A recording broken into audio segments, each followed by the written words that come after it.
So I'm talking to Camilla Chapman. Hi, Camilla. Thanks very much for coming in. Hi. Tell me about yourself and where you're from. Are you local? Yeah, so obviously my name's Camilla. I'm a mum to 4 young boys, 9, 7, 6 and 3. I bet they keep you busy. Yes, they certainly do. We live in Bracklesham Bay in Chichester. I'm originally from Bournemouth, so I've always lived by the coast, which is my favourite place to be. And I run a business with my fiance Matthew called Hope Plants, which we set up in lockdown, actually similar time to V2 Radio. Yeah. So we rescue So 5 plants. years old. Yeah, we are 5 years old now. Yeah, we set it up in April.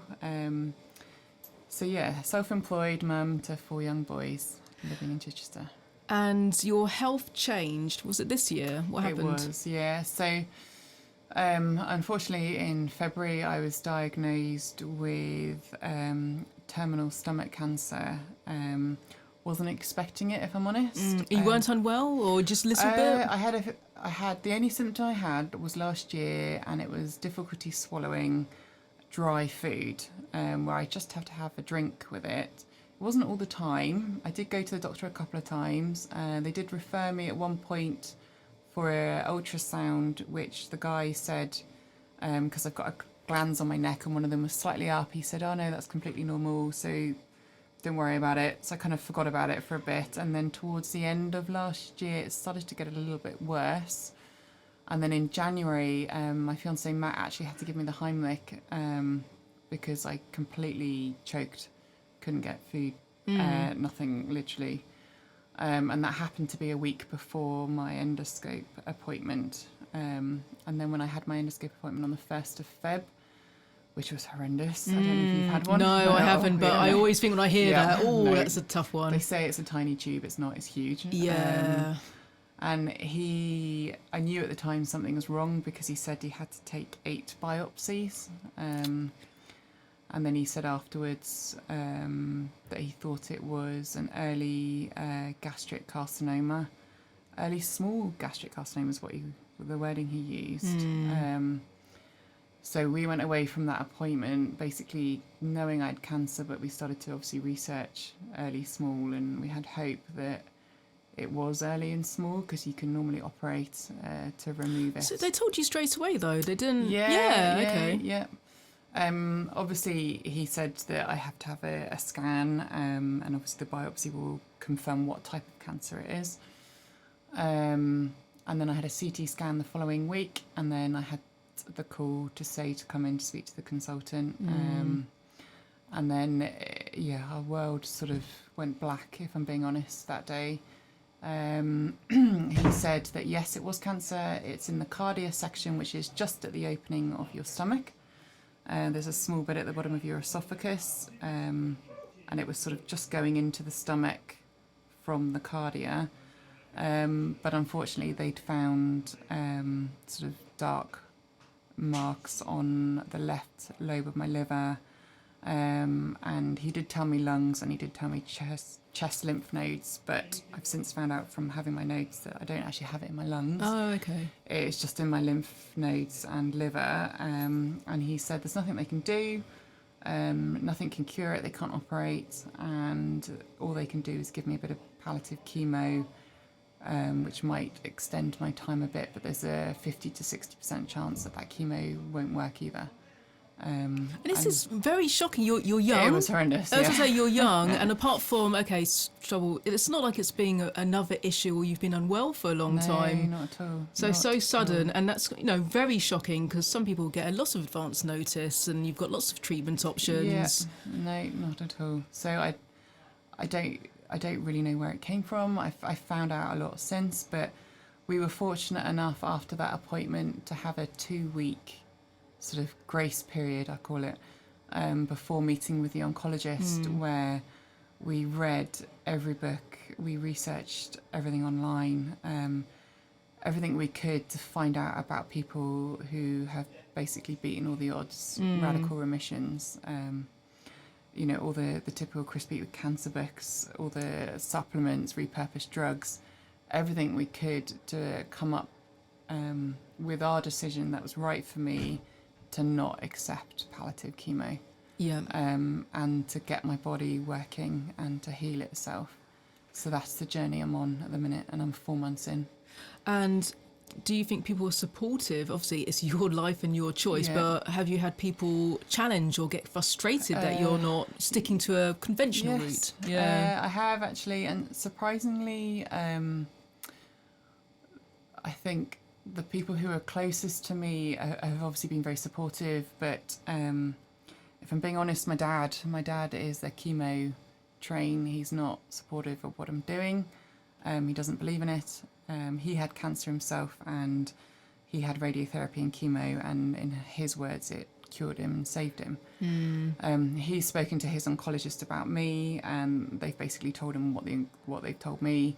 So he's all about making memories, but I think he thinks I'm going to be dead at the end of the year. So what I've been doing on social media, raising money, the clinic in Mexico, everything I'm doing, he has been anti it.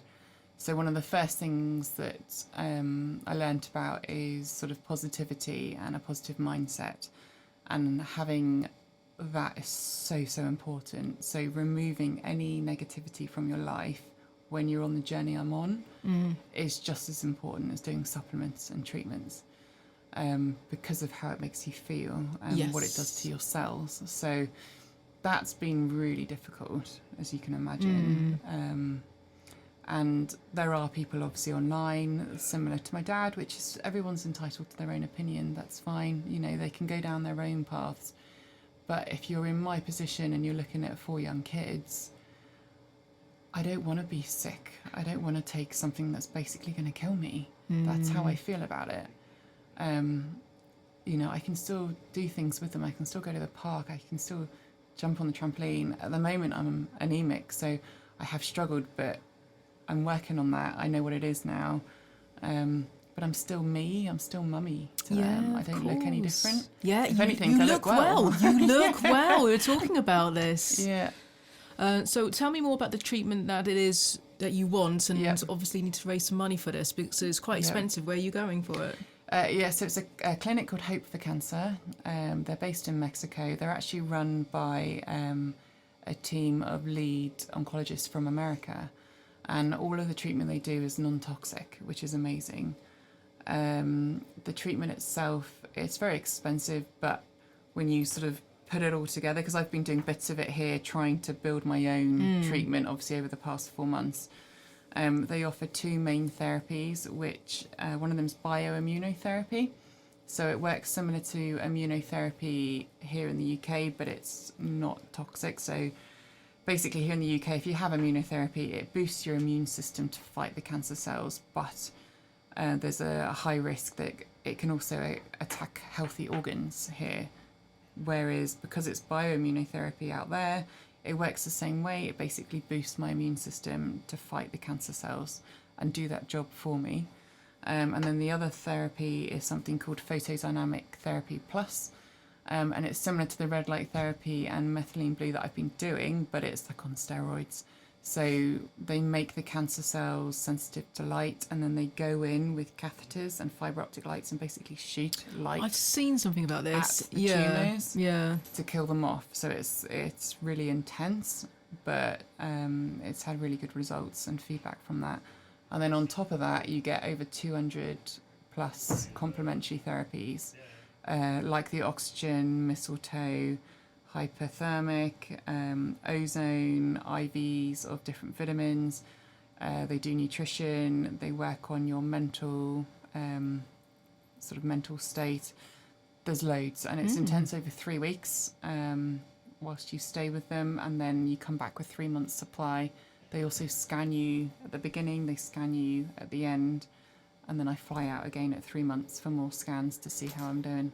So when you found this and you realised this is the way for me, Yeah. this is speaking to me, how did you go about, okay, I need to raise some money, and you went to TikTok? Was that how it started? Yeah, no, actually I started with my own, obviously, Hope Plants Instagram, because we've got a good following on Hope Plants.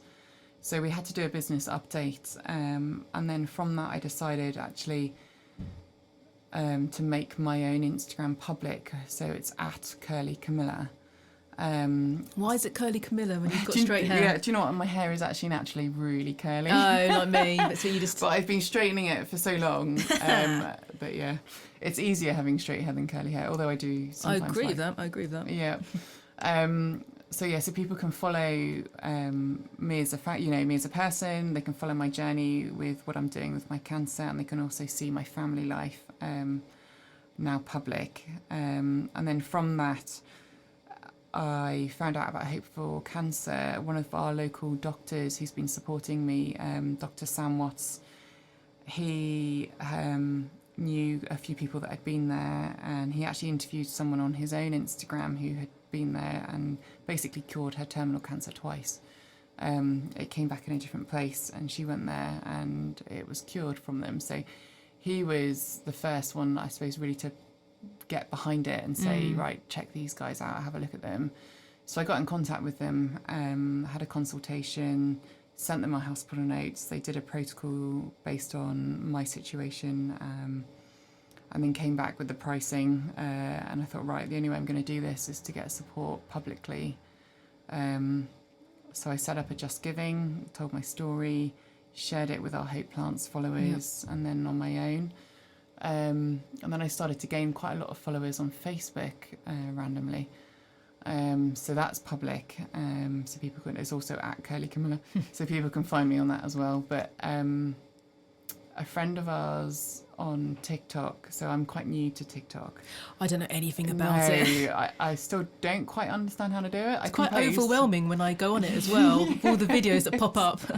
It's all the dancing videos. Yeah, and stuff. yeah. I feel really old, but anyway, she managed to sort of get the algorithm right, and a post went out on Friday that went viral.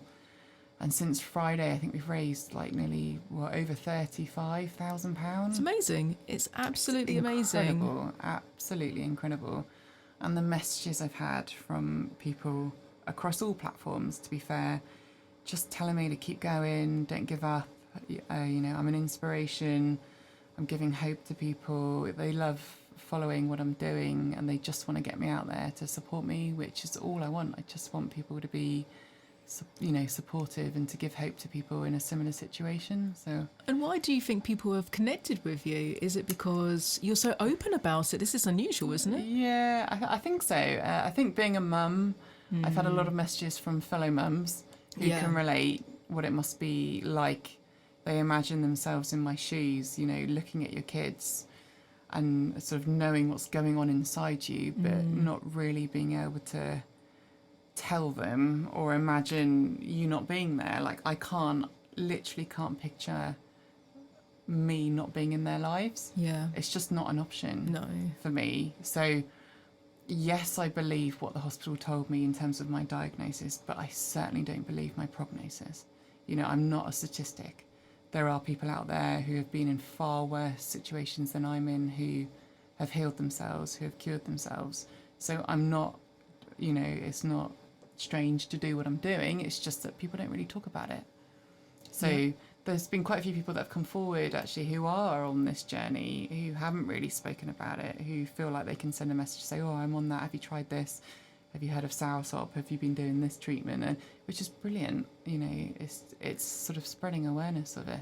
Absolutely. I was about to say that should always be a conversation, and sometimes you've got to listen to yourself and trust your own. Yeah. What your body's telling you, which is what you're doing. So how best can we support you? Is it worth going to Curly Camilla and following you there, or is there another Just Giving page we can go to? Yeah, so if you go to Just Giving, the website, and just type in Camilla Chapman, my page will come up. You'll see it on there.